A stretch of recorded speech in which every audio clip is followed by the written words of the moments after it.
नमस्कार साथियों। पिछली वीडियो में मैंने आपको रस की परिभाषा और उसके अंग बताए थे। आज रस के भेद के बारे में मैं आपको समझाऊंगी। पार्ट 2 में पहला आता है श्रृंगार रस, क्योंकि 9 रस माने गए हैं, जिसमें सबसे पहले बात करते हैं हम श्रृंगार रस की।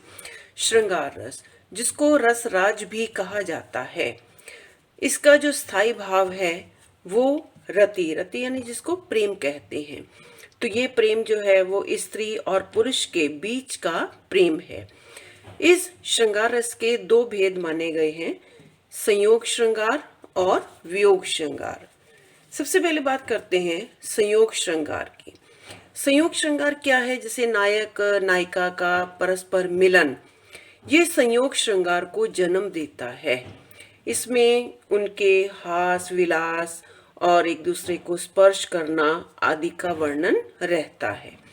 अब जैसे यहाँ मैं एक उदाहरण लेती हूँ कि कहत नटत रीझत खीजत मिलत खिलत लजियात भरे भौन में करत है नैनन ही सो बात। अब इसमें नायक नायिका जो हैं वो कहीं आपस में एक दूसरे को देखते हैं, तो देखने से कभी आपस में जो नायिका है वो नट जाती है, रीझने लग जाती है, खिंचने लग जाती है, या कभी मिलती है तो लजा जाती है, या भरे भवन में, भवन यानी वातावरण में, एकांत में वो आंखों ही आंखों में इशारों से एक दूसरे से बात करते हैं। अब इनका नायक और नायिका का परस्पर एक दूसरे को देखना, मिलना, लजाना, ये सब क्या है? इनका जो स्थायी भाव है ये रति है। रति यानी प्रेम। अब इसमें आलंबन विभाव है, नायक और नायिका ये दोनों आलंबन है, यानी दोनों ही एक दूसरे के आश्रय भी हैं और आलंबन भी हैं। अब इसमें उद्दीपन विभाव क्या है? वो है एकांत स्थान, और संचारी भाव है हर्ष या लज्जा का भाव। दूसरा आता है वियोग श्रृंगार। वियोग श्रृंगार क्या है? जैसे नायक नायिका में प्रेम होने पर भी जब उनका मिलन नहीं हो पाता है तो वहां पर वियोग श्रृंगार होता है। जैसे उदाहरण लेती हूँ कि हे खग मृग ही मधुकर श्रेणी तुम देखी सीता मृग नैनी। यहाँ पर जब सीता जी को रावण उठाकर ले जाता है तो राम सीता की खोज में वन वन भटकते हैं, तो बहुत व्याकुल हो जाते हैं और वहाँ जंगल के पक्षियों से, जानवरों से, सबसे वो मतलब सीता के बारे में पूछते रहते हैं। आगे वो कहते हैं कि किमी सही जात अनख तो ही पाही प्रिया बेगी प्रगटसी कस नाही। मतलब वो सीता जी को व्याकुल होकर सीता जी को पुकारते हैं और कहते हैं तुम सामने क्यों नहीं आती हो। अब इसका जो आश्रय है, वियोग श्रृंगार का आश्रय है वो राम है, क्योंकि राम के मन में जो भाव उत्पन्न हो रहा है वो वियोग श्रृंगार में आता है। आलंबन है यहाँ पर सीता, उद्दीपन विभाव है शून्य स्थान, अनुभाव है जैसे खोज करना या पूछना या प्रलाप करना, ये सब अनुभाव में आता है, और संचारी भाव है उन्माद या विषाद। विषाद यानी दुख का जो भाव है। अब जैसे दूसरा मैं और उदाहरण लेती हूँ कि रे मन आज परीक्षा तेरी सब अपना सौभाग्य मनावे दरस परस निश्रेयस पावे उद्धारक चाहे तो आवे यहीं रहे यह चेरी। अब यहाँ पर जो यशोधरा है वो अपने पति जो हैं बुद्ध जो हैं वो उनसे जब वो तपस्या करने के बाद जब वो वापिस आते हैं तो उनकी जो पत्नी है वो उनसे मिलना नहीं चाहती। वो कहती हैं कि अपने आप ही वो मेरे पास आएंगे चलकर, क्योंकि वो मुझे छोड़कर चले गए थे, तो अब मैं उनके पास नहीं जाऊंगी, वो स्वयं ही मेरे पास आएंगे। तो अब यहाँ पर आश्रय क्या है? यशोधरा है। आलंबन कौन है? महात्मा बुद्ध है। उद्दीपन विभाव क्या है? एकांत स्थान है। अनुभाव है अश्रु बहना, आंखों से जो आंसू बहते हैं, और संचारी भाव है यहाँ पर विषाद या मोह। अब अगला हम बात करते हैं वीर रस की। वीर रस क्या है? शत्रु के उत्कर्ष को मिटाने या दीन दुखियों की दुर्दशा को देखकर उनका उद्धार करने या धर्म का उद्धार करने आदि में जो उत्साह कर्म क्षेत्र में प्रवृत्त करता है वो वीर रस कहलाता है। वीर रस का जो स्थायी भाव है वो उत्साह है। शत्रु, यश, जो साहसिक कार्य हैं वो इसके आलंबन है। और शत्रु को देखकर या शत्रुओं की जो चेष्टा प्रदर्शन है या शत्रु की जो ललकार है वो उद्दीपन विभाव है।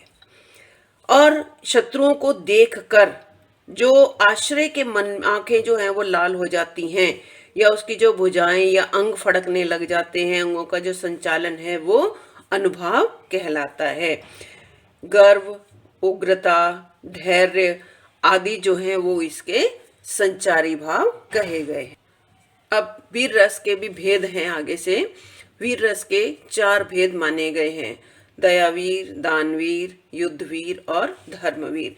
दयावीर क्या है कि जहाँ कोई व्यक्ति किसी दीन दुखी या पीड़ित जन को देखकर उसकी सहायता करने लग जाता है तो वहाँ इस रस की उत्पत्ति होती है। जैसे, लेकिन अब मेरी धरती पर जुल्म नहीं होंगे और किसी अबला पर अत्याचार न होगा, अब नीलाम न होगी, निर्धनता हाटों में, कोई आंख दीनता से बीमार ना होगी। तो इसको देखकर एक मतलब धरती के ऊपर जुल्मों को देखकर या वहाँ की धरती की नारियों पर, अबलाओं पर अत्याचार होते हुए देखकर एक किसी के मन में जब ये कोई भाव उत्पन्न होता है कि अब मैं आगे से ये काम नहीं होने दूंगा इस धरती पर, तो यहाँ पर इसका जो आश्रय है वो सक्षम व्यक्ति है। आलंबन क्या है? दीन दुखी या जो शोषित व्यक्ति हैं वो आलंबन के अंतर्गत आते हैं। उद्दीपन क्या है? जैसे दुष्टों का कठोर व्यवहार या विलाप करना या कराहना, ये सब उद्दीपन विभाव के अंतर्गत आता है। अनुभाव क्या है? कि कष्टों को दूर करने का प्रयत्न या दुखी लोगों के प्रति जो सहानुभूति का भाव उत्पन्न होता है वो अनुभाव के अंतर्गत आता है। संचारी भाव क्या है? इसमें आवेश है। दूसरा है दानवीर। दानवीर क्या है? कि दान देना भी एक प्रकार की वीरता है। जैसे दानवीर कर्ण को उनकी दानवीरता के कारण ही याद किया जाता है। अब इसमें जो आश्रय है दानवीर में वो है उत्तम प्रकृति का जो सक्षम व्यक्ति है। आलंबन कौन है? जो याचक है या जो भिक्षुक है या जो दान पात्र है, पात्री है, वो आलंबन है। उद्दीपन है तीर्थ स्थान या दान महिमा का श्रवण करना या सुनना। जब हम किसी से प्रवचन सुनते हैं तो वो सब क्या है? उद्दीपन के अंतर्गत आता है। अनुभाव है अनुदान या सहायता आदि, ये सब अनुभाव के अंतर्गत आते हैं। संचारी भाव है आवेग, हर्ष, गर्व आदि। जैसे एक उदाहरण मैं लेती हूँ कि जो संपत्ति शिव रावण ही दीन कियो 10 मात, सो संपदा विभीषण ही सकुचि दीन रघुनाथ। जिस संपत्ति को रावण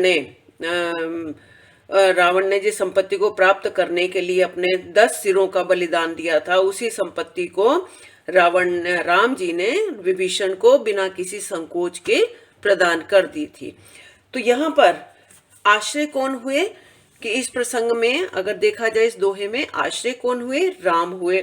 तो यहाँ आलंबन कौन है? विभीषण हुए, क्योंकि राम ने विभीषण को दे दी ना सारी संपत्ति, तो आलंबन विभीषण हुए। उद्दीपन क्या है? शिव के दान का स्मरण मात्र। अनुभाव है राम का दान देना और अपने गौरव के अनुकूल तुच्छता का अनुभव करना, इसलिए संकोच होना। अब यहाँ पर राम को संकोच हो रहा है क्योंकि उन्होंने विभीषण को सारी संपत्ति दान कर दी, फिर भी उनको संकोच हो रहा है कि मैंने इसको क्या दिया, अभी कुछ भी नहीं दिया है। तो संचारी भाव है इसमें धृति। धृति यानी धैर्य, औत्सुक यानी उत्सुकता। अब बात आती है युद्धवीर की। युद्धवीर क्या है? इसके अंतर्गत रण कौशल, बहादुरी आदि का परिचय मिलता है। इसका जो स्थायी भाव है वो उत्साह है। अब जैसे उदाहरण है कि हे सारथे हे द्रोण क्या देवेंद्र भी आकर अड़े, है खेल क्षत्रिय बालकों का व्यूह भेदन ना कर लड़े। मैं सत्य कहता हूँ सखे सुकुमार मत जानो मुझे, यमराज से भी युद्ध को प्रस्तुत सदा मानो मुझे। ये जो पंक्तियां हैं, इन पंक्तियों में अभिमन्यु के रण कौशल या उसकी युद्ध वीरता का परिचय मिलता है, जो यमराज और देवेंद्र से भी लड़ने को तैयार है। उसके सामने तो जो बड़े बड़े क्षत्रिय योद्धा है वो भी कुछ नहीं है, वो द्रोण जैसे जो महारथी को भी कुछ नहीं समझता है। तो यहाँ पर अभिमन्यु की युद्ध वीरता का परिचय मिलता है। अब इसमें स्थायी भाव जो है वो है उत्साह, आलंबन है शत्रु की सेना, उद्दीपन है युद्ध का मैदान या नगाड़े जो बज रहे हैं, संचारी भाव है औत्सुक्य यानी उत्सुकता और वितर्क। चौथा है धर्मवीर। धर्मवीर यानी धर्म के लिए सब कुछ लुटा देने वाला व्यक्ति धर्मवीर होता है। विकट परिस्थितियों में भी वो अपने धर्म का त्याग नहीं करता है। अब जैसे एक मैं उदाहरण लेती हूँ कि मन से माधव बनो तुम जो दूजों के कष्ट हरे, मन से माधव बनो तुम जो दूजों के कष्ट हरे, लेने की कामना के बिन देने का सदा भाव रहे, जीवन स्वर्ग तुल्य हो जाएगा, भले कर्म करने से भव बाधा हर जाएगा, ईश्वर सत्य राह पर चलने से। अब यहाँ पर कवि जो है वो हमको एक प्रेरणा दे रहा है कि स्वयं में त्याग का भाव पैदा करने का, क्योंकि हमारा जो धर्म है वो दूसरों की सेवा करना सिखाता है, और जो धर्म के रास्ते पर चलते हैं ईश्वर जो है वो उनका सदा साथ देता है। अब यहाँ पर आलंबन हुआ धर्म के प्रति निष्ठा, उद्दीपन है धर्म के प्रति जो श्रद्धा का भाव उत्पन्न होता है, या जो उपदेश है वो उद्दीपन के अंतर्गत आते हैं। अनुभाव क्या है? जो प्रवचन। संचारी भाव क्या है? क्षमा। तो ये वीर रस के जो 4 भेद थे, मैंने उनके बारे में विस्तार से समझाया है। अगर आपको ये वीडियो पसंद आता है तो इसको लाइक और सब्सक्राइब अवश्य करें। अब इसके बाद में आगे और रसों की आपको जानकारी दूंगी।